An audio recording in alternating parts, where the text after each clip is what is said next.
Hi there and welcome to this HTML5 tutorial. And in this tutorial what we're going to be doing is just looking at the basic HTML5 document structure. For those of you who've done HTML before, it's going to seem pretty similar to what you've done previously. For those of you who are new to it, well, it doesn't matter, you haven't done it before, but it's quite a basic structure that we're going to be looking at. And in fact, if you look at the screen now, that's going to be the structure that just helps us understand the basics of HTML. Although on top of this, there are many other sort of elements that you can start implementing, but this really is just the bare bones structure. And actually, speaking of bare bones, what we're going to be doing is using a text editor to create our HTML5. And the reason we're going to use a text editor rather than something like, if you've heard of Dreamweaver before, and other sort of WYSIWYG, which stands for what you see is what you get editors, we're going to use a text editor because it kind of helps you understand what you're doing rather than some of them where you can put an element down and it writes the code for you. So we're going to get in behind the actual HTML code that we're writing. And also, you've probably heard of things like CSS and JavaScript. This isn't going to touch on those really, but we will use certain elements of them, but we're not going to go in depth into CSS and JavaScript. That'll be for future lessons. Now, if you need to get a text editor and you haven't got one before, here are two that I recommend. The first one is Bare Bones. That's if you're a Macintosh user, and the other is Notepad++. Both of these text editors are really useful. Both of them are free, so get those downloaded. And the other thing you want to download as well is the latest versions of each of the browsers, because HTML5 at the time of this recording, which is 2014, is still a standard that hasn't got the same standards across every browser and doesn't perform the same way.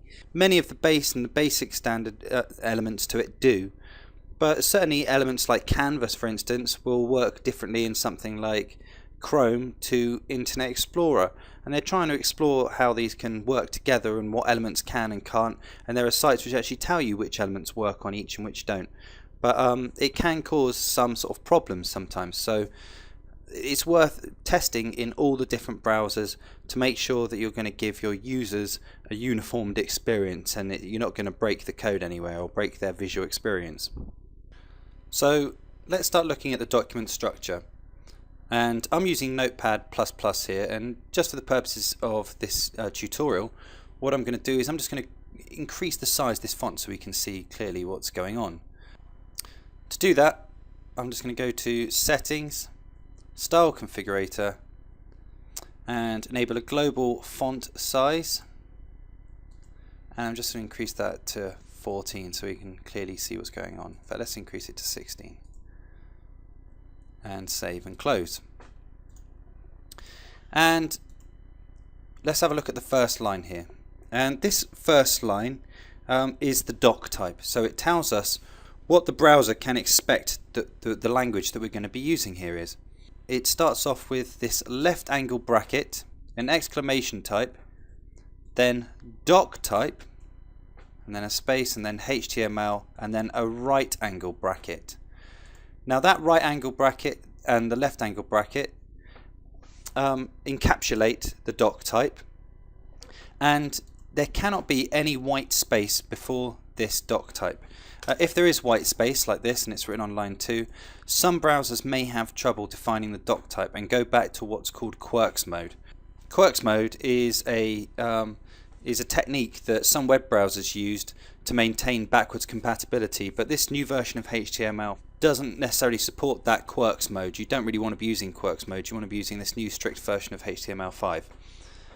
So that's how we define the document type. So always start with that at the beginning. Next, this second line here is actually a comment. You may want to comment sometimes in your code for other users who are going to be using it, or to give yourself some direction of what actually you're programming, what you're doing in the HTML, in the document structure. So to do that, it's a left angle bracket followed by an exclamation mark and 2 dashes and then some white space, and then you can write your comment. So this is my comment I've written there, and then at the end of the comment, a white space, 2 dashes, and a right angle bracket. That encapsulates this. If I take this line here, for instance, and take it from there, you'll notice that all of the rest of the code becomes green, which means that it's currently inside the comment. And if I dump that there, you'll see that this all becomes a comment. If I take that out there and put it here, up to here becomes a comment. Now it's commenting out even though there's not a white space at the end, and you must have at least one white space for it to be compatible for all browsers. Some browsers maybe not, some browsers allow it to have no white space, things like that, but just to maintain compatibility, ensure that it's got one white space after the comment.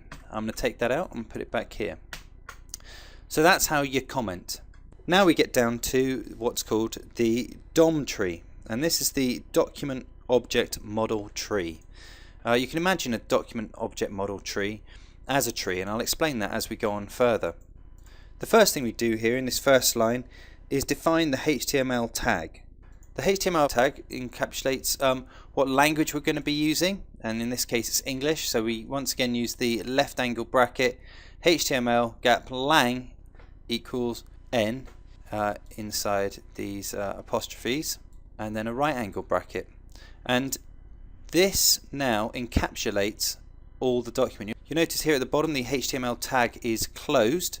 So here we open the HTML tag and here we close the HTML tag. In fact, you could think of this HTML tag as the root of the tree. So this is the root, and from the root we then will have the branches which come out of it. So the next branch we have is the head. Now the head is normally data that applies to the entire document. So this is all the stuff that's going to apply to the entire document that we're creating. Inside the head we have the character set that we're going to be using. These are sorts of things that you could start to copy and paste, and we'll explain this further later on, but you could just have a document set up, the more you use this, that you just used as a starting point. So we have the character set that we're going to be using.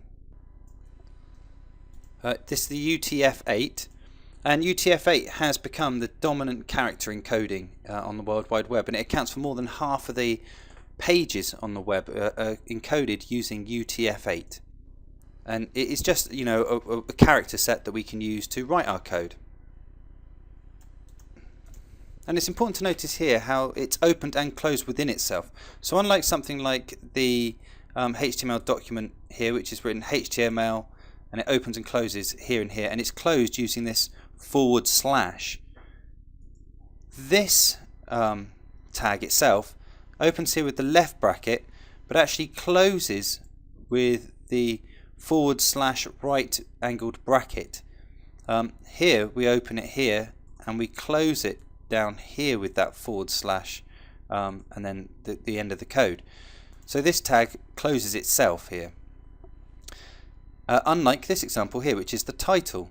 So the title has the left angle bracket, the right angle bracket, and then it closes itself here with the left angle bracket / the name of the tag and the right angle bracket. And here this is a sample document, so that would be the title of the entire document. So it refers to the whole entire document, not just little sections of it. So here we have a link tag, and what that will do is that will link other sort of files to this document. In this case it's a main CSS file. CSS stands for Cascading Sheet Styles, and are very important to HTML as they allow us to change the look of all our pages very quickly and easily, which we'll be looking at later. Down here I have the body of the document. So the body are some of the main elements that we're going to be using, such as titles or links and things like that, things which you're actually going to see appearing on the page. This is a header tag, so HTML document structure, and this is a paragraph tag, so it's opening and closing there. And you'll notice using Notepad++, if I click on one element you can see where it opens and closes. So if we imagine this again, just to reiterate, if we imagine this as the trunk of the tree, here at head, everything inside of the head would be a branch, and then these would be little branches going off it, all at the same level as well. And here we have the body and the header and paragraphs which are associated with the body. So the body and the head are actually two equal branches. You can imagine it with the HTML as the main trunk, then head and body are both branches veering off that trunk, and then we have the HTML and paragraph, and then we have the titles and the links all associated with it. And if I now go to run, and this is great, you know, with Notepad++, you just choose run and launch in, say, Chrome, and I'll click that, and Chrome, which is on my other window, let me just bring it in here, will now do this. So I've got the HTML document structure, which refers to here, so that's my header, and you notice my H1 tag, although I haven't defined any sort of font size or anything, the H1 tag is actually larger than the paragraph tag, so that's giving it some style already. And also up here you'll see the header tag, which refers to the entire document, says this is a sample HTML document, so that refers to the entire page. So that's just the basics of a HTML structure. And next we're going to be looking more at these tags that we've been using here and what are called containers. So the tags and containers are in the next lesson.